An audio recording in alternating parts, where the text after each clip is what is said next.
Hello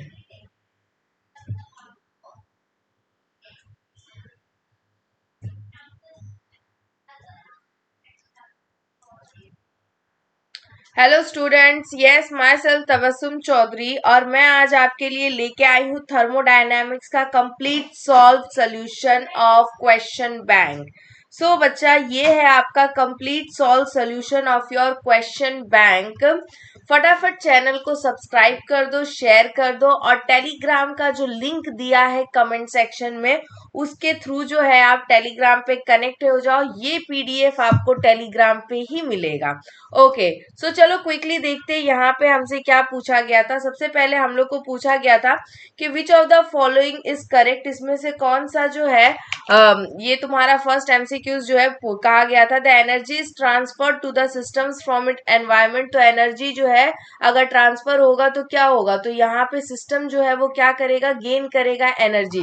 then further जो है हमने क्या देखा था, ओपन सिस्टम जो है ये क्या करेगा, अलाउ करेगा exchange of energy and matter.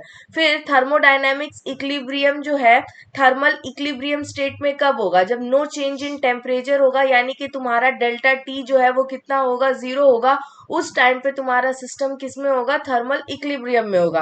Further उसने क्या पूछा था तुमसे, फोर्थ क्वेश्चन में पूछा था कि for work done to be reversible process कैसा होना चाहिए। तो वह रिवर्सिबल प्रोसेस का और जो तुम्हारा एडियाबैटिक प्रोसेस का जो ग्राफ है, दोनों जो है ये तुम्हारा क्या है, सेम है। तो work done to be reversible, तो तुम्हारा जो प्रोसेस है वो कैसा होना चाहिए, एडियाबैटिक होना चाहिए। Now moving to the next, यहाँ पे हमको दिया गया है एक न्यूमेरिकल में क्या पूछा है कि एक गैस है। ओके, यहाँ पे हमको कुछ हीट प्रोवाइड किया गया विच इज 10 जूल। तो इसने हमसे work done to the system, यहाँ पे हमसे इसने पूछा है कि internal energy of the system जो है वो क्या होगा। तो वी नो दैट फॉर्मूला हमको यहाँ पे पता है कि इंटरनल एनर्जी के लिए हमें यहाँ पे क्या फॉर्मूला लगेगा। इंटरनल एनर्जी निकालने के लिए हीट माइनस वर्क डन चाहिए, और वर्क डन चाहिए तो इसके लिए हमको वर्क जो है वो निकालना होगा। That is force into displacement के थ्रू हमने वर्क निकाला, वैल्यूज को मोड में ले लिया, और ये रहा आपका answer, that is 4 joule. Further जो है इसने आपसे क्या कहा है कि यहाँ पे हमारे पास जो नेक्स्ट वन क्या कहा गया है कि सेकेंड लॉ ऑफ थर्मोडायनेमिक्स जो है ये क्या कहता है। तो फर्स्ट लॉ ऑफ थर्मोडायनेमिक्स जो है ना, ये क्या बताता है कि हीट जो है ये किस में कन्वर्ट किया जाता है, वर्क में। वहीं पे सेकेंड लॉ ऑफ थर्मोडायनेमिक्स तुम्हें क्या बताता है, ट्रांसफर ऑफ हीट। तो आंसर जो है ये आपका क्या है, हीट है ना। मूविंग फर्दर, उसके बाद नेक्स्ट प्रोसेस क्या बोला गया है कि heating a gas in a constant volume container is an example of which process. तो यहाँ पे जब कांस्टेंट वॉल्यूम होता है तो वो मेरा आइसोकोरिक प्रोसेस होता है, और कांस्टेंट प्रेशर होता है तो वो मेरा क्या होता है, आइसोबैरिक प्रोसेस होता है। तो इसने क्या कहा है कि यहाँ पे जब मैं कांस्टेंट, यस, इसने यहाँ पे क्या, heating a gas at the constant volume is an example of which process. तो यस, यहाँ पे हमारे पास जो है answer is given as isobaric process. Now moving further, उसने हमसे यहाँ पे वेरी शॉर्ट आंसर्स में फर्स्ट में when two objects are said to be in equilibrium, यहाँ पे हमारे पास जो है दो ऑब्जेक्ट को कब कहा जाएगा कि वो इक्विलिब्रियम में है, जब दोनों के बीच में बिल्कुल भी ट्रांसफर ऑफ एनर्जी नहीं होगा, that is called as equilibrium. तो कौन सा साइंस है जो कि मेजरिंग ऑफ टेम्परेचर से डील करता है, दैट इज थर्मोमेट्री। फर्दर जो है उसने आपसे जीरोथ लॉ ऑफ थर्मोडायनेमिक्स जो है वो पूछा है। फिर उसके बाद उसने फोर्थ क्वेश्चन में क्या पूछा, energy associated with random disordered motion of molecule is called as what. इसको हम लोग क्या बुलाते हैं, इंटरनल एनर्जी बुलाते हैं। फिर उसके बाद एक group of object from a unit which may have ability to exchange energy, यहाँ पे एनर्जी जो है वो एक्सचेंज हो सकता है, that is called as what, diathermic wall. फिर थर्मोडायनेमिक सिस्टम जो है ये किस तरह से क्लासिफाई किया गया है, ये क्लासिफाई होते हैं 7 हिस्सों में, that is reversible, irreversible, isobaric process, adiabatic process, free expansion, isothermal process, isochoric process and cyclic process. तो ये था तुम्हारा शॉर्ट आंसर्स के 7। Now moving to the next, यहाँ पे हमारे पास जो नेक्स्ट दिया गया है, यहाँ पे इसने कहा है कि थर्मोडायनेमिक प्रोसेस जो है इसको डिफाइन करो। तो thermodynamic is a process by which two और more of the state variables of the systems can be changed, is called as the thermodynamic process और अ थर्मोडायनेमिक। फर्दर उसने आपसे क्या कहा है कि हीट जो है इसको डिफाइन करो। तो heat is nothing but it is an a spontaneous flow of energy, यहाँ पे एनर्जी जो है वो लगातार फ्लो होती है from high temperature to low temperature. Now next thing is what, यहाँ पे हमको क्या कहा गया है कि क्वेश्चन नंबर 9 में कि जब इंटरनल एनर्जी ऑफ द, यहाँ पे तुमसे पूछा गया कि इंटरनल एनर्जी जो है इस सिस्टम का कितना होगा when the amount of Q is added to the system, यानी कि यहाँ पे सिस्टम में कुछ हीट दिया गया है लेकिन सिस्टम पे कोई काम नहीं हुआ, that is work done is equals to what, zero. तो उस टाइम पे हम क्या कहेंगे कि फर्स्ट लॉ ऑफ थर्मोडायनेमिक्स से हमें पता है कि internal energy is equals to, that is change in internal energy is equals to Q minus W. यहाँ पे डब्ल्यू जो है वो आपका क्या है, जीरो है। तो उस टाइम पे मेरा इंटरनल एनर्जी किसके बराबर हो जाएगा, heat transfer to the system के बराबर हो जाएगा। तो यस, इस केस में मेरा डेल्टा यू जो है वो किसके बराबर होगा, क्यू के बराबर होगा। मूविंग टू द नेक्स्ट, यहाँ पे हमारे पास क्या दिया गया है इन आवर 10th क्वेश्चन। यहाँ पे हमारे पास क्या दिया गया, when does a system lose energy to its surrounding and its internal energy decrease. तो when a system expand adiabatically work positive होता है और डेल्टा यू तुम्हारा नेगेटिव होता है, इंटरनल एनर्जी जो है वो आपका क्या हो जाएगा, डिक्रीज हो जाएगा। Now guys, if you need a detail complete solution तो मेरे चैनल पे ऑलरेडी मैंने थर्मोडायनेमिक्स का रैपिड रिवीजन जो है वो अपलोड किया है, तो आप लोग वहां से चेक कर सकते हो, वहां पे आप इसकी डिटेल स्टडी जो है वो कर सकते हो। नाउ फर्दर उसने आपसे पूछा है फर्स्ट लॉ ऑफ थर्मोडायनेमिक्स, तो ये रहा आपका फर्स्ट लॉ ऑफ थर्मोडायनेमिक्स का definition. Now moving to the next 12th question is nothing but यहाँ पे हमको क्या प्रोवाइड किया है, एक न्यूमेरिकल प्रोवाइड किया है। और इस न्यूमेरिकल इसने इसने क्या पूछा आपसे, इंटरनल एनर्जी पूछा है। तो हीट रिलीज हुआ यानी कि दे दिया, that is minus work done, यहाँ पे भी ये कितना कंसिडर किया जाएगा, माइनस। इसने आपसे इंटरनल एनर्जी पूछा, याद रखना इस तरह के सम्स जब भी आएंगे आपको, आप अपने वैल्यूज को किस में लोगे, मोड में लोगे। तो 100 minus 80 is equals to what, 20 kilo joule is your answer. Now moving to the next, और एक चीज यहाँ पे आप याद रखना कि वर्क और इंटरनल एनर्जी का जो रिलेशन है ये क्या होता है, इनवर्सली प्रोपोर्शनल का होता है। अगर ये नेगेटिव होगा तो ये आपका क्या होगा, यहाँ पे पॉजिटिव होगा। ओके तो ये रहा हमारे पास, ये जो ग्राफ है बहुत बहुत बहुत ही इंपॉर्टेंट है। Yes, these are most important because इसी पे बेस्ड तुम्हारे कई सारे क्वेश्चन जो है, और बहुत ज्यादा ही सिंपल है। तो ये ग्राफ जो है ये आपके बहुत ही इंपॉर्टेंट है। सबसे उसने पहले उसने रिवर्सिबल प्रोसेस के लिए पूछा, तो एडियाबैटिक का भी सेम है। जस्ट थिंग इज दैट कि एडियाबैटिक में यहाँ पे हम लोग एरो नहीं शो करते, यहाँ पे ये जो अपर एरो और ये नीचे की तरफ से जो ऊपर की तरफ एरो जा रहा है, ये क्या दिखा रहा है कि प्रोसेस जो है ना एक ही पाथ पे अपने आप को क्या कर रहा है, रिपीट कर रहा है, दैट इज रिवर्सिबल है। फिर इरिवर्सिबल प्रोसेस में हमने क्या किया, सेम ग्राफ बनाया, बस थिंग इज दैट कि यहाँ पे हमारा दोनों का पाथ जो है वो अलग है, दैट इज आने और जाने का पाथ जो है वो क्या होगा, अलग होगा, दैट इज सेम पाथ नहीं रिट्रेस करेगा, दैट इज मेरा प्रोसेस जो है वो क्या है, इरिवर्सिबल है। फिर इसने क्या कहा है कि work done with the varying pressure का जो है आप ग्राफ बनाओ। गाइज ये वाला चैप्टर मैंने ऑलरेडी रैपिड रिवीजन में कवर किया है। अगर आपको डिटेल में चाहिए कि ग्राफ जो है वो किस तरह से बन रहा है, कैसे बन रहा है, तो आप जाके वहां पे देख सकते हो। सिंपल सा चैप्टर है, बिल्कुल भी यहाँ पे आप अपने मार्क्स लूज नहीं करिए।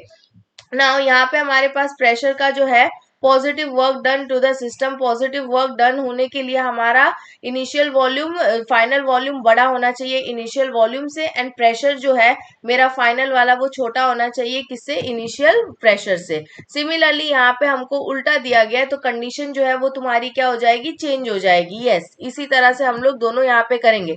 फर्दर ग्राफ हम लोग को यहाँ पे क्या दिया गया कि positive work done at the constant pressure, तो प्रेशर जो है वो कांस्टेंट है, वॉल्यूम जो है वो चेंज हो रहा है, वॉल्यूम 1 जो है ये छोटा है एज कंपेयर टू वॉल्यूम 2, तो इसी को हम क्या कहेंगे, पॉजिटिव वर्क डन। अगर यहीं पे वॉल्यूम 2 जो है आपका ये छोटा होता, okay, as compare to volume 1, तो आपका यहाँ पे सिस्टम पे क्या हो जाता, नेगेटिव वर्क डन हो जाता।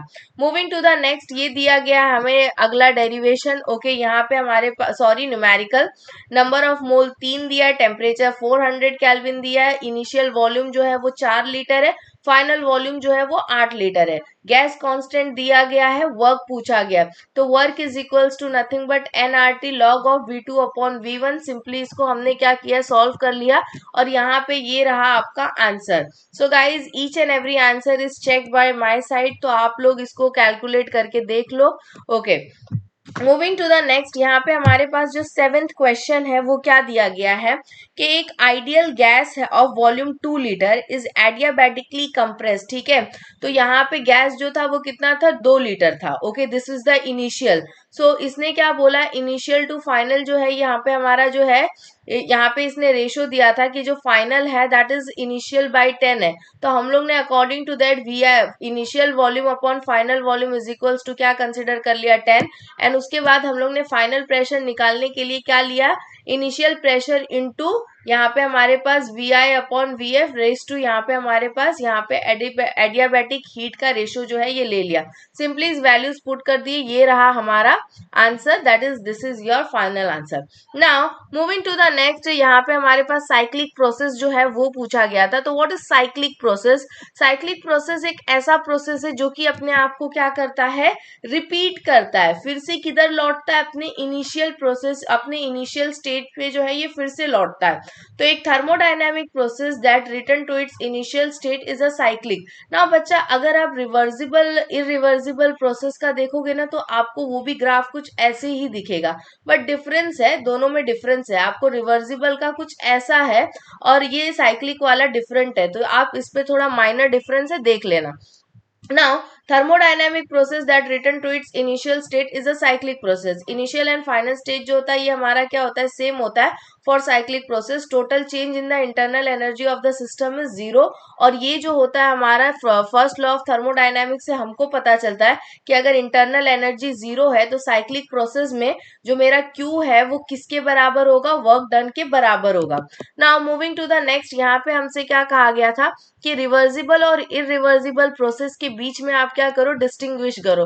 तो यहाँ पे बहुत ही सिंपल आंसर्स में आपके लिए डिस्टिंग्विश किया गया है। And guys do not forget to draw the PV graph, क्योंकि पीवी ग्राफ में कोई बहुत ज्यादा मेहनत तो लगती नहीं है, थोड़ा सा मेहनत लगता है, मार्क्स जो है ये आपको यहाँ पे पूरे मिलते हैं। तो yes, please do that. Now moving to the next, यहाँ पे आपको assumption made for thermodynamic process, क्या क्या अजम्पशन जो है वो किए जाते हैं किस पे, थर्मोडायनेमिक प्रोसेस पे। तो एक सिस्टम को थर्मोडायनेमिक प्रोसेस के लिए ये सारे अजम्पशंस जो है वो किए जाते हैं कि majority of the thermodynamic process are reversible. फिर उसके बाद क्या माना जाता है कि ये सारे जो है क्वेसी स्टेट में होते हैं, दैट इज पूरा का पूरा जो प्रोसेस होता है ना वो काफी ज्यादा क्या होता है, स्लो होता है। फर्दर क्या कहा गया है कि यहाँ पे हमारे पास जो है ना, system involve the process is an ideal gas. यहाँ पे हमारा जो सिस्टम है वो कैसा गैस ये यूज करेगा, आइडियल गैस। और ये movable, frictionless and massless pistons होंगे। Now moving to the next, the ideal gas equation is applicable to the system. मेरा जो आइडियल गैस इक्वेशन है वो एप्लीकेबल होगा किस पे, सिस्टम पे। तो ये कुछ अजम्पशंस किए गए हैं थर्मोडायनेमिक प्रोसेस के लिए। तो these are the assumption made for the study of thermodynamic process. Now moving to the next, यहाँ पे हमारे पास शॉर्ट आंसर्स है। तो शॉर्ट आंसर्स बच्चा, मैंने पूरा थ्रू आउट जो है इसमें आपको क्या करना है कि a process by which two और more of these variables can change is called thermodynamic process और थर्मोडायनेमिक चेंज। तो सबसे पहले आप थर्मोडायनेमिक का डेफिनेशन लिखोगे, फिर आप उसके बाद इसको क्लासिफाई करोगे। जब आप इसको क्लासिफाई करोगे तो आप यहाँ पे रिवर्सिबल और इरिवर्सिबल को एक्सप्लेन करोगे। एक्सप्लेन इन द सेंस कि आप इसके डेफिनेशन दोगे, ओके। और डेफिनेशन देने के बाद इसका पीवी ग्राफ, फिर उसी तरह से आइसोथर्मल प्रोसेस बताओगे कि आइसोथर्मल प्रोसेस एक ऐसा प्रोसेस है जिसमें नो चेंज इन टेम्परेचर हो रहा है, दैट इज डेल्टा टी मेरा कितना है, 0 है। और उसके बाद जो है आप उसका पीवी ग्राफ दोगे। फिर उसके बाद आप क्या करोगे, आइसोबैरिक प्रोसेस, ये कांस्टेंट प्रेशर प्रोसेस है, डेल्टा पी जो है वो मेरा 0 होगा। एंड अगेन उसका graph. Similarly isochoric process, adiabatic process, cyclic process and free expansion के लिए। And if you don't find anything तो आप ऑलरेडी चैनल पे मेरा वीडियो जो है दिया गया है, आप उसको जो है यूज करके कर सकते हो। Now moving to the next, short answers 2, 3, 4, 5 ये सब के लिए आपको टेक्स्ट बुक के पेजेस जो है वो मैंने मार्क कर दिए, बिकॉज काफी बड़े आंसर्स है, तो आप लोग एक बार वहां पे जो है वो प्रिफर कर लो। Now what is free expansion? Free expansion के ऊपर उसने शॉर्ट नोट कहा है। तो free expansion is nothing but all of sudden जब टायर फटती है ना तो पूरा हवा एक ही बार निकल जाता है, तो वही तुम्हारा क्या है, फ्री एक्सपांशन है। या फिर जब एक ही बार बलून फटता है, that is also an example of free expansion. तो ये भी एक एडियाबैटिक एक्सपांशन की तरह है, नो चेंज ऑफ हीट होता है सिस्टम में। यहाँ पे सिस्टम पे ना तो कोई हीट दिया जाता है, हीट और वर्क दोनों ही जीरो है, इंटरनल एनर्जी भी यहाँ पे क्या होता है, जीरो होता है। ओके, और ये एक तरह का अनकंट्रोल चेंज है, आप इसको कंट्रोल नहीं कर सकते। Instantaneous change and the system is not in thermodynamic equilibrium. Free expansion can not be plotted on PV graph, इसके लिए आप पीवी ग्राफ जो है वो प्लॉट नहीं कर सकते हो। सिर्फ initial state and final state जो है ये आप प्लॉट कर सकते हो। Now moving to the next, यहाँ पे हमारे पास एक और डेरिवेशन है, एटमॉस्फेरिक प्रेशर जो है ये आपको दिया गया है। फर्दर उसने आपसे यहाँ पे क्या पूछा है, यहाँ पे हमारे पास जो डेरिवेशन है, यहाँ पे हमारे पास जो है 1 सेकेंड, यस 1 सेकेंड। सो यहाँ पे हमारे पास 1 ग्राम, यहाँ पे हमसे उसने क्या पूछा है, external work and internal energy. ठीक है, तो दो चीज इसने हमसे पूछा है, एक पूछा है कि एक्सटर्नल वर्क डन और दूसरा इंटरनल एनर्जी। तो प्रेशर जो है ये दिया गया, अगेन हमारे पास यहाँ पे इसने वॉल्यूम जो है वो भी दिया है, तो प्रेशर को हमने यहाँ पे ले लिया, जो भी चेंज इन वॉल्यूम हो रहा था यहाँ पे हमारे पास 1671 - 1 × 10⁶, तो ये मेरा क्या निकल के आ गया, वर्क निकल के आ गया। फर्दर जो है इसने मुझसे क्या पूछा था, इंटरनल एनर्जी। तो इंटरनल एनर्जी के लिए हमको क्या चाहिए था, हीट टू द सिस्टम भी चाहिए था। तो यहाँ पे हम लोग ने क्या किया, हीट निकाल लिया सिस्टम से एंड सिंपली यहाँ पे क्या किया, वर्क डन एंड हीट जो है इन दोनों को एक दूसरे से माइनस कर दिया। तो यहाँ पे हमारा क्या मिल गया, internal energy of the system जो है वो मिल गया। Now moving to the next, ये रहा हमारा अगला डेरिवेशन। यहाँ पे हमसे इसने क्या कहा है कि इसका जो ओरिजिनल, यस यहाँ पे हमारे पास इसने जो कहा है कि calculate the fall in temperature. 1 second, यहाँ पे हमारे पास जो है, ओके सो यहाँ पे हमसे क्या कहा गया है कि नेक्स्ट डेरिवेशन में यहाँ पे हमें क्या दिया गया है, ओके यस, तो ये रहा हमारा अगला कि इनिशियल टेम्परेचर 15 डिग्री सेल्सियस है, फाइनल टेम्परेचर आपको निकालना है। उसके लिए एडियाबैटिक का रेशियो जो है वो दिया गया, दैट इज 5/3। तो यहाँ पे हमारे पास इनिशियल टेम्परेचर में हम लोग को जो है यहाँ पे टेम्परेचर 15 डिग्री सेल्सियस दिया था, तो उसमें हमको इसको हमने कन्वर्ट कर लिया केल्विन में, दैट इज इसमें हम लोग ने कितना ऐड कर दिया, 273। तो मेरा टेम्परेचर कितना हो गया, 288 kelvin. Final temperature that is T2 हमें फाइंड करना है। यहाँ पे रिलेशन दिया गया कि final volume is 8 times of its initial volume. Further हमने क्या कहा कि अगर यहाँ पे एक सडन एडियाबैटिक एक्सपांशन हो रहा है तो T2 × V2 is equals to T1 V1, और यहाँ पे मेरा वॉल्यूम क्या रेज करेगा, स्पेसिफिक हीट रेज करेगा। ओके, फर्दर हम लोग ने, हमें T2 निकालना था तो हमारे इक्वेशन को इन टर्म्स ऑफ T2 ले लिया, गामा की वैल्यू जो है वो पुट कर दी, दैट इज 5/3, और यहाँ पे इस वैल्यूज को पुट करके बाय लॉग के थ्रू हम लोग ने इसको सॉल्व कर लिया। तो यस, आपके लिए पूरा कैलकुलेशन जो है वो किया गया है। नाउ गाइज वन थिंग, यहाँ पे अगर आप देखोगे तो फाइनल टेम्परेचर यानी कि T2 जो है ये तुम्हारा जो भी final temperature minus initial temperature करके अगर आप निकालोगे तो यहाँ पे क्या हो रहा है, -216। कुछ लोग इसको इस तरह से भी देते कि फॉल इन टेम्परेचर करके भी देते। तो जब फॉल इन टेम्परेचर मतलब ऑलरेडी टेम्परेचर गिर रहा है, यहाँ पे नेगेटिव साइन क्या दिखा रहा है कि नेगेटिव साइन दिखा रहा है कि जो है ना ये फॉल इन टेम्परेचर हो रहा है, यहाँ पे जो टेम्परेचर जो है ये आपका क्या हो रहा है, कम हो रहा है। तो यहाँ पे कुछ लोग ऑलरेडी इस इक्वेशन को कैसे देते, फॉल इन टेम्परेचर, तो उस टाइम पे आपका वैल्यू जो है वो क्या हो जाएगा, पॉजिटिव हो जाएगा। दोनों ही केसेस में आपके आंसर्स जो है वो करेक्ट है, तो do not worry about that. अगर आप यहाँ पे फाइनल टेम्परेचर T2, यहाँ पे final temperature T2 is equals to -216 लिखते हो तो भी सही है, फॉल इन टेम्परेचर 216.01 केल्विन लिखते हो तो भी सही है। Okay, moving to the next, ये रहा हमारा अगला न्यूमेरिकल। यहाँ पे हमसे इसने क्या पूछा है, calculate the work done and heat produced in a gas. Okay, तो हम लोग ने यहाँ पे सबसे पहले इनिशियल टेम्परेचर देखा, उसमें हम लोग ने 273 ऐड कर दिया, that is we have 370। Final temperature यहाँ पे हमारे पास कितना है, 370।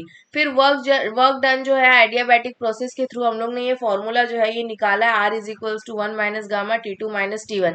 वैल्यूज को पुट किया, यहाँ पे हमारा क्या निकल के आ गया, work done to the system, that is यहाँ पे हमारे पास आ गया -11.62 × 10⁻²2 जूल।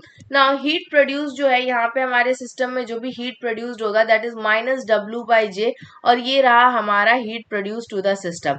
नाउ गाइज यहाँ पे हमारे पास जो भी आपके लिए लॉन्ग आंसर्स दिए गए हैं, इन लॉन्ग आंसर्स के लिए आप रिफर कर सकते हो, मेरे चैनल पे वीडियोस ऑलरेडी इसके लिए दिए गए हैं, दैट इज थर्मोडायनामिक्स का जो रैपिड रिवीजन का लेक्चर नंबर 2 है, आप वहां से एक बार इस चैप्टर को देख लोगे तो आपको आपके सारे लॉन्ग आंसर्स जो है वो क्लियर हो जाएंगे। जाएंगे। तो यस गाइज, आज के लेक्चर में इतना ही। I will be coming up with more question banks, short and simple videos, PDF आपको मिल जाएंगे टेलीग्राम पे। तो चैनल को लाइक कर लो, शेयर कर दो, सब्सक्राइब कर दो। It takes lots of effort to make this question